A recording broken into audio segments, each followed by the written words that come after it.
जब अनंत चतुर्दशी के दिन गणेश जी उठे तो ये तुम्हारा भाव है कि तुम इनको दिल से विदा भी अच्छे से करना। और आज जैसे गणेश जी आपने दिल से, हृदय से, चित्त से, वृत्ति से भगवान का सिंहासन लगाकर, दिए जलाकर, स्वस्तिक बनाकर, बिंदी लगाकर आपने जैसे गणेश जी को विराजमान करा है, शिव महापुराण कहती है जब अनंत चतुर्दशी के दिन गणेश जी उठे तो ये तुम्हारा भाव है कि तुम इनको दिल से विदा भी अच्छे से करना। उठाया, पानी में फेंक रहे हो, ऊपर पुल से नीचे डाल रहे हो, कहीं निशाना मारकर फेंक रहे हो, ये गणेश जी का भाव नहीं होना चाहिए। गणेश जी को जल में विसर्जन किया तो आपके मन में एक प्रश्न तो खड़ा होगा, आया तो होगा कि गणेश जी के 10 दिन तक बिठाओ, नित्य पूजन करो, ने पाठ करो, ने अर्चना करो, ने 10वें दिन इनके विसर्जन कर दो, और वो भी पानी में कर दो। पानी में विसर्जन करो तो ये कहां लिखा कि जल में विसर्जन करो? श्रीमद् भागवत पुराण की रचना जब वेद व्यास जी महाराज करने के लिए बैठे, वेद व्यास जी ने सुखदेव जी से कहा कि मैं मंत्र बोलूंगा, मैं श्लोक बोलूंगा, इसको लिखेगा कौन? तो सुखदेव जी ने बोला गणेश जी से विनती करो।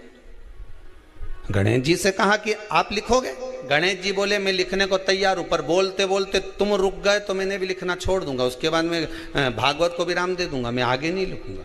अब वेद व्यास जी बड़े चक्कर में पड़ गए, क्या करें? तो गणेश जी से कहा मेरे श्लोकों में कुछ गड़बड़ी हो सकती है, उसमें से गलती को छांटना पड़ेगा, फिर लिखना पड़ेगा। कितना सुंदर संबोधन श्री वेद व्यास जी ने कहा कि मैं जो श्लोक बोलूंगा आपको लिखने के लिए है, उसमें मैं कुछ गलती करूंगा, उस गलती को छांटना है, तब श्लोक लिखना है। क्यों कहा वेद व्यास जी ने ये बात? गणेश जी भगवान है, वेद व्यास जी कहते हैं मैं तो संसारिक मनुष्य हूं ना, गलती तो कर सकता हूं। गलती कौन करता है? जम के बोलो भगवान गलती करता है क्या? नहीं, गलती कौन करेगा?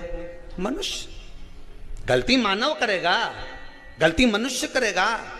और गलती करने के बाद अगर हमसे अपनी जिंदगी में कोई गलती हो जाती है तो एक बार क्षमा मांगने में कुछ जाता है क्या? प्रणाम करने में कुछ जाता है क्या? निवेदन करने में कुछ जाता है क्या? नहीं। गलती हो गई मुझसे, तो गणेश जी आप गलती को छांटना, लिखना। गणेश जी महाराज लिखने बैठ गए। लिखते लिखते लिखते लिखते 10 दिन हो गए गणेश जी महाराज को। शरीर में ताप पड़ने लगा गणेश जी महाराज के। वेद व्यास जी ने गणेश जी के हाथ का स्पर्श करा तो शरीर तो तप रहा था। वेद व्यास जी ने वहीं पर श्रीमद् भागवत के श्लोकों को विराम दे दिया। अब नहीं बोले। गणेश जी लिखते लिखते लिखते लिखते लिखते लिखते थक गए, ताप पड़ गया, शरीर गर्म हो गया। वेद व्यास जी ने कब करूं क्या? 10 दिन से लिख रहे हैं और शरीर पर ताप पड़ रहा है, करा क्या जाए? उन्होंने गणेश जी का हाथ पकड़ा, उठाया और कहा चलो प्रभु हमारे साथ में। वेद व्यास जी गणेश जी को ले गए और ले जाकर शीतल जल में श्री गणेश जी महाराज को बिठा दिया। गणेश जी को पानी के अंदर उनको विराजमान कर दिया कि अब आप ताप को थोड़ा ठंडा कर लीजिए।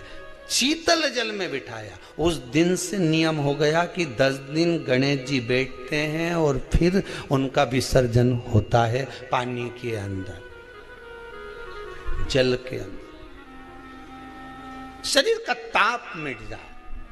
तो गणेश जी ने वचन दिया है वेद व्यास जी महाराज को, आपने मेरे ताप को मिटाने के लिए मुझे जल में बिठाया है। जो मुझे जल में विसर्जन करेगा मेरा ताप तो मिटेगा ही, साथ में जो मुझे जल में विसर्जन करेगा उसके जीवन के भी ताप को मैं मिटा दूंगा, उसके जीवन के ताप को मैं मिटा दूंगा। ताप मिटा दिया।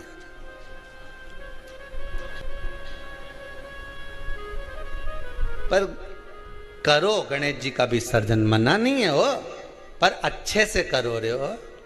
अब मैं छोरा छोरियों तो निशाना लगा है, वो हमारा गणेश जी जई रिया, वो हमारा सबसे आगे पहुंचा तो इधर वाला ने इधर से फेंका, हो गया। ये हमारे धर्म की हंसी उड़ा रहे हैं।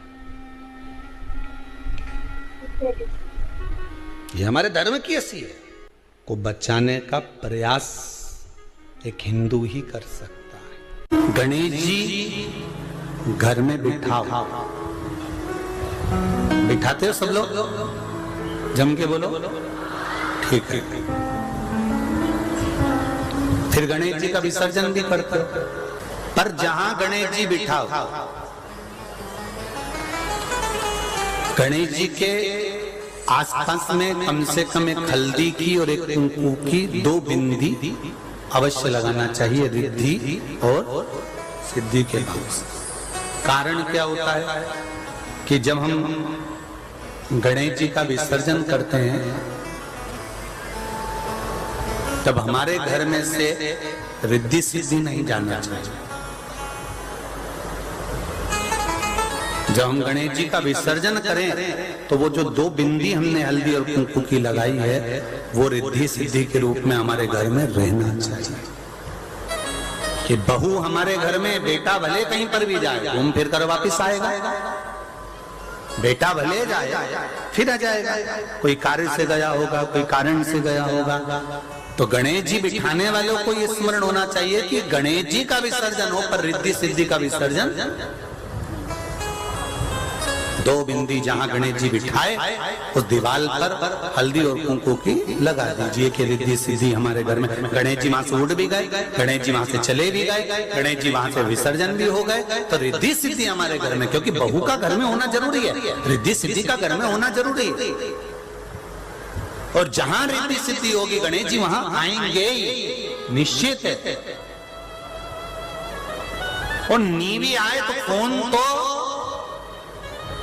आ ही जाएगा। जहां बहू रहेगी, मायके चली जाती है रक्षाबंधन पर, 30 त्योहार पर, तो क्या भेरू फोन नहीं लगाए जगदम्बा को? बोले ईमानदारी से लगाए, फोन तो जाएगा।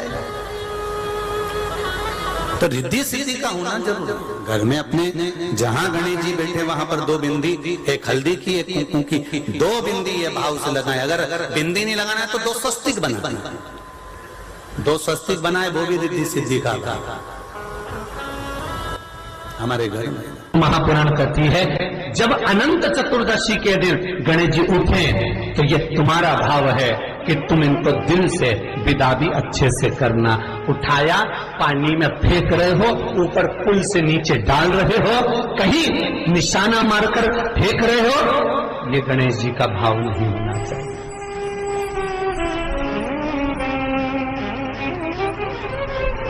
मैंने दिल्ली की दशा देखी है।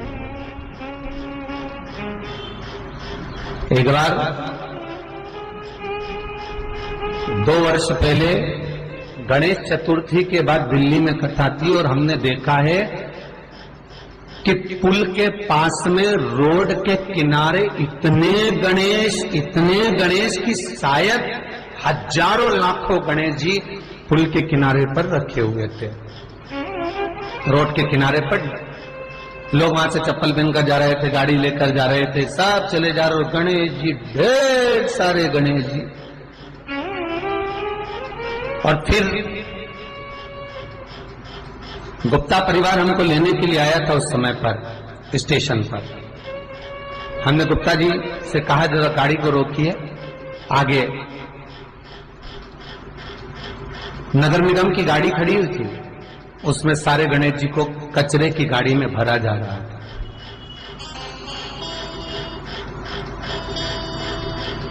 और विचार करो, 10 दिन पूजन करे हो और बाद में कचरे की गाड़ी में भेज देते हो तो तुमको उसका फल मिलेगा। दिल से कहना, ईमानदारी से आपकी चित्तवृत्ति में धारण करता। थोड़ा बुरा लगेगा आपको आज की कथा में, लग जाए, लगे तो, पर भगवत भजन करने तुमने 10 दिन उसका पूजन करा, 10 दिन तुमने स्मरण करा, 10 दिन तुम आपने उनका नाम जाप किया और फिर उसको भर कर कचरे की गाड़ी में भेज दिया। ये कहां की रीत है? बहुत ध्यान देना। शिव महापुराण ये नहीं कहती, गणेश पुराण ये नहीं कहती कि तुम इतना बड़ा गणेश बिठाओ। गणेश पुराण ये नहीं कहती कि तुम बहुत बड़े गणेश जी बिठाओ। गणेश पुराण ये नहीं कहती कि तुम बहुत विशालतम गणेश जी का निर्माण कर कर उसको विराजमान करो। गणेश पुराण, शिव महापुराण ये नहीं कहती कि तुम इतने बड़े भी गणेश जी जो तुम्हारे पास में रखने की जगह ना हो, विसर्जन की जगह ना हो, तो ऐसे गणेश को घर में ना बिठाएं।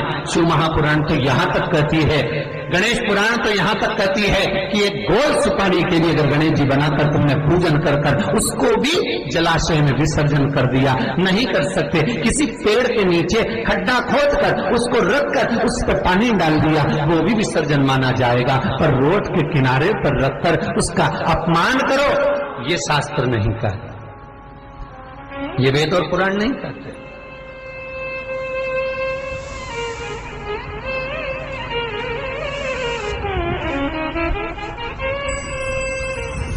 कहीं भगवान गणेश जी को मोटरसाइकिल पर बिठा रहे हो, कहीं भगवान गणेश जी को ऑटो पर बिठा रहे हो। उनकी मूर्ति बनाने वाला मूर्ति बनाता है तो कहीं ऑटो पर बना रहा है, कहीं मोटरसाइकिल पर बना रहा है, कहीं भगवान गणेश जी बुलेट चला रहे हैं।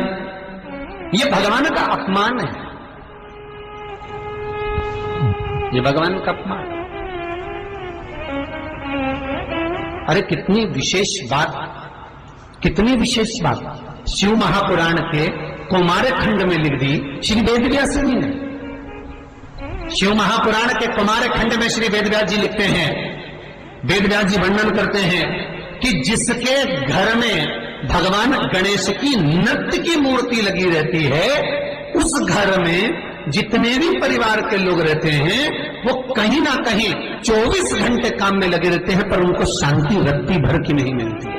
यहां तक का व्याख्यान शिव महापुराण करती है महाराज।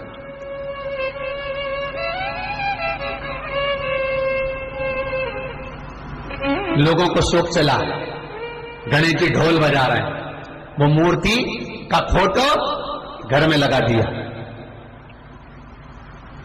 घर में मूर्ति का फोटो लगा दिया कि गणेश जी ढोल बजा रहे हैं, गणेश जी नाच रहे हैं, वो मूर्ति का फोटो तुरंत घर में लगा दिया। वेदव्यास जी ने कुमार खंड के अंदर वर्णन करा, यदि देवता की अपमानजनक मूर्ति या स्मरण पूजन का भाव अगर कहीं लगाया भी जाता है तो उस घर में